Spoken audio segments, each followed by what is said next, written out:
La fonction exponentielle contient deux paramètres, le paramètre a et le paramètre b. On a y est égal à a fois b exposant x. Rappel, les propriétés d'exposant nous disent que l'exposant x a d'influence uniquement sur sa base, c'est-à-dire sur le b, et non pas sur le a.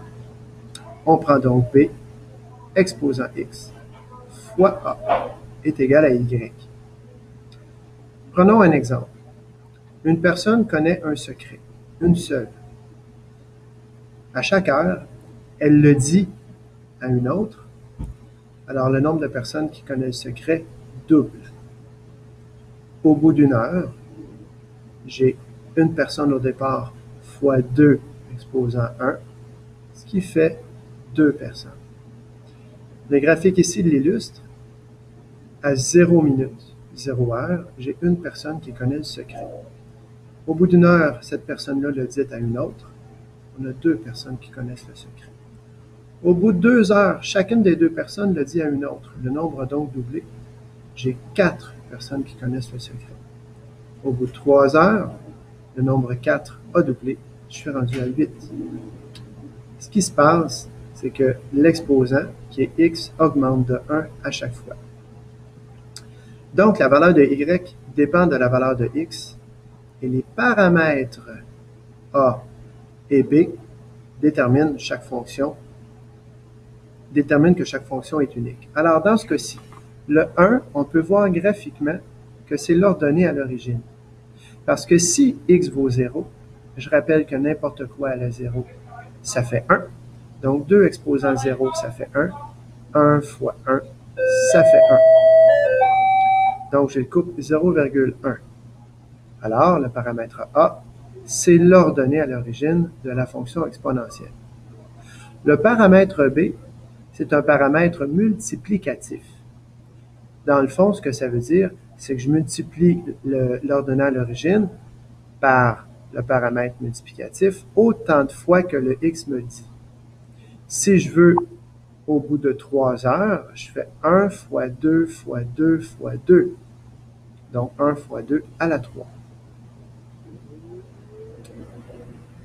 Si mon paramètre b, donc je vais le laisser comme ça. Si mon paramètre a augmente, on va maintenant jouer avec l'augmentation du paramètre a ici. Si j'augmente le paramètre a, observez ce qui se passe sur le graphique. La courbe passe par l'axe des ordonnées à 2. Si je poursuis, à 3. Et si b est négatif, c'est pas compliqué, l'ordonnée à l'origine est négative, alors je vais la mettre ici par exemple à moins 1. Ce qu'on voit, c'est une symétrie de la courbe par rapport à l'axe des x. Ça, c'est si x vaut 1. Si a vaut 1, ici. Et ça, c'est si a vaut moins 1. Alors, lorsque mon paramètre a change de signe, la courbe est réfléchie selon l'axe des x. C'est une image miroir. Je vais revenir maintenant à la fonction de départ. On va regarder le paramètre b. Le paramètre b, plus il grossit, plus il dit que je multiplie mon ordonnée à l'origine par un chiffre plus gros à chaque fois. Alors, si c'est 3, par exemple, on voit que la courbe ici va monter de plus en plus à pic. 4 et 5, et ainsi de suite. La même chose, si ça descend, mais toujours plus grand que 1, la courbe monte de moins en moins vite. Si, par exemple, la base devient 1, bien 1 à la n'importe quoi, ça fait 1. Donc, j'ai plus vraiment de fonction exponentielle parce que je prends mon ordonnée à l'origine puis je la multiplie par 1. Quand même que mon ordonnée à l'origine change, ici, par exemple, elle devient 2, bien, j'ai beau la multiplier par 1 autant de fois que je veux, ça reste une fonction de variation nulle. Donc, c'est plus vraiment une fonction exponentielle. Il faut donc que le paramètre b soit différent de 1 pour qu'on ait une fonction exponentielle. Je ramène ça à 1 au départ. Alors, si le paramètre b est supérieur à 1, Ça croît. S'il vous plaît. Les élèves suivants sont demandés au local de la vie scolaire. Zoé Gagnati. Qu'est-ce qui arrive Marguerite si c'est inférieur à 1? Or, si mon paramètre B est entre 0 et 1,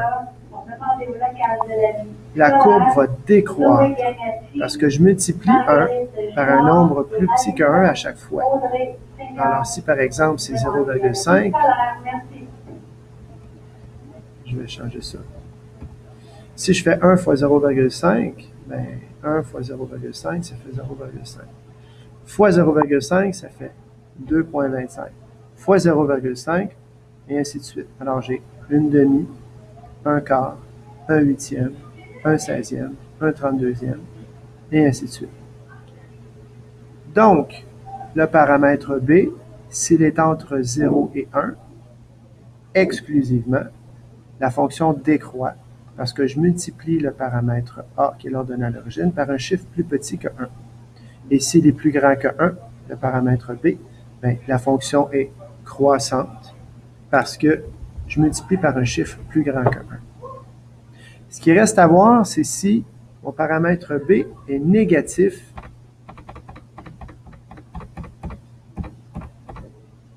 On oublie ça. Je sors du programme.